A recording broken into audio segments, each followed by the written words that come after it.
Hello friends, welcome to prepare UPSC. आज हम बात करने जा रहे हैं 1100 साल पुराने जो गोल्ड के सिक्के मिले हैं, ठीक है, वो इजराइल में मिले हैं। कैसे मिले हैं, किस डायनेस्टी को बिलोंग करते हैं, किन लोगों को मिले हैं, इनका क्या वजूद है, किन किन के साथ ये रिलेट करते हैं, ये सभी आज हम इस वीडियो में बात करेंगे। चलो चलते हैं हमारे टॉपिक की तरफ। सबसे पहले हम बात करेंगे कि ये मिले किनको थे।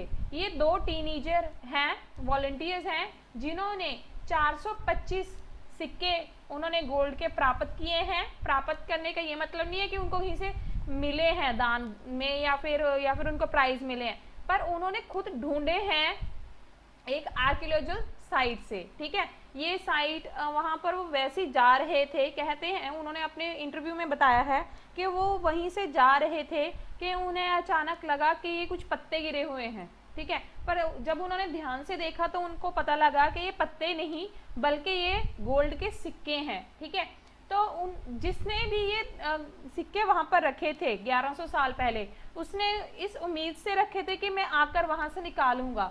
अब ये बात कैसे पता चलती है? पहली बात तो ये कि वो एक क्ले वेसल में थे। ठीक है, एक मिट्टी के छोटे से बर्तन में थे और वो मिट्टी का जो बर्तन था, ठीक है, वो एक नेल के साथ वहां पर सिक्योर किया गया था। ठीक है, एक कील लगाकर, ताकि वो घड़ा कहीं पर रिसके ना, वो कहीं पर जाए ना, इसलिए वो वहीं रहे और वो आकर वहां से अपने सिक्के निकाल ले। तो ये सिक्के कितने थे? 425 सिक्के निकले हैं, जो कि 24 कैरेट मतलब प्योर गोल्ड के सिक्के हैं। ठीक है, और ये जो अब्बासिद खलीफा पीरियड था, उस पीरियड के ये सिक्के हैं। और ये कुछ जो गोल्ड के दिनार हैं, ठीक है, इसमें 270 छोटी छोटी गोल्ड की कटिंग्स है। वो गोल्ड कटिंग किसके लिए यूज होती थी? वो पीसीस थे दिनार के लिए, जो कि स्मॉल चेंज मतलब छोटे सिक्के होते हैं, जो छोटी चीज जब खरीदनी हो वहां पर छोटे सिक्के चाहिए, तो ये सिक्के यूज होते थे। अब बात करते हैं कि ये कब चले। पहले वहां पर चलते थे ब्रॉन्ज और कॉपर के कॉइन, पर बाद में, ठीक है, उनका जो मॉनेटरी सिस्टम है उसमें सिर्फ और सिर्फ गोल्ड और सिल्वर के सिक्के ही चलने लगे इन इस्लामिक कंट्रीज में। ये बात हमने आपको पहले बता चुके हैं कि उनको लगा ये पहले पत्ते हैं पतले पतले, ठीक है, जो कि जार में दबे हुए हैं, पर जब उन्होंने ध्यान से देखा तो वो गोल्ड के कॉइन निकले और वो बहुत ज़्यादा एक्साइटेड हुए, क्योंकि उनको बहुत पुराना एंशिएंट कह सकते हैं ट्रेजर मिला है, जिसकी कीमत बहुत इतनी ज़्यादा है कि वो अपने लिए एक आलीशान बंगला भी बनवा सकते हैं। तो ये आप सिक्के की एक कटिंग देख सकते हैं।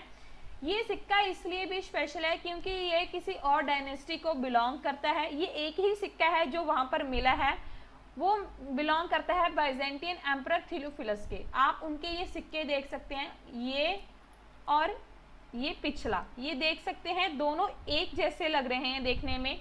तो यही चीज है कि ये लग रहा है कि जैसे ये बाइजेंटियन एम्परर थियोफिलस, ठीक है, ने जो अपने सिक्के बनवाए थे उनमें से एक सिक्का है।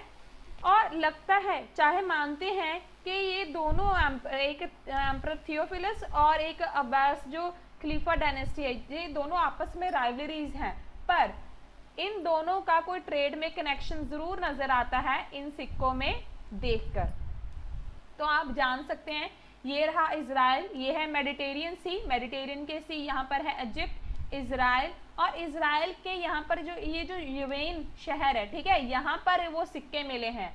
ठीक है, ये जेरूसलम बहुत ज़्यादा कंट्रोवर्शियल एक जगह है, ये जॉर्डन, सीरिया, लेबनान। आप मैप भी ध्यान से देखा करें, क्योंकि यूपीएससी में मैप बहुत ज़्यादा पूछे जाते हैं, कभी नॉर्थ टू साउथ पूछ लेते हैं, कभी ईस्ट टू वेस्ट पूछ लेते हैं।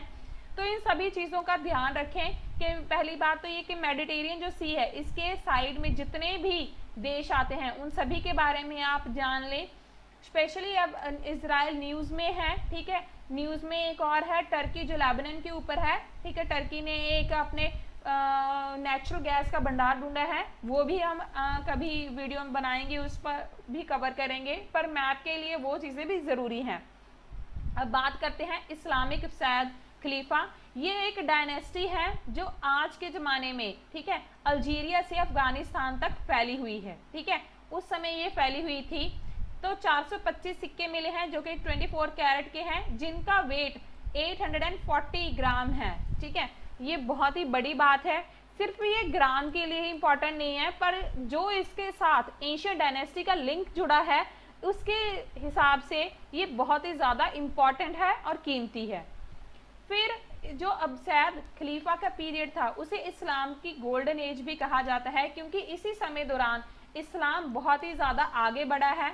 जब मोहम्मद की डेथ हो गई थी तो जितने भी अरब लीडर थे उनको खलीफास कहा जाता था।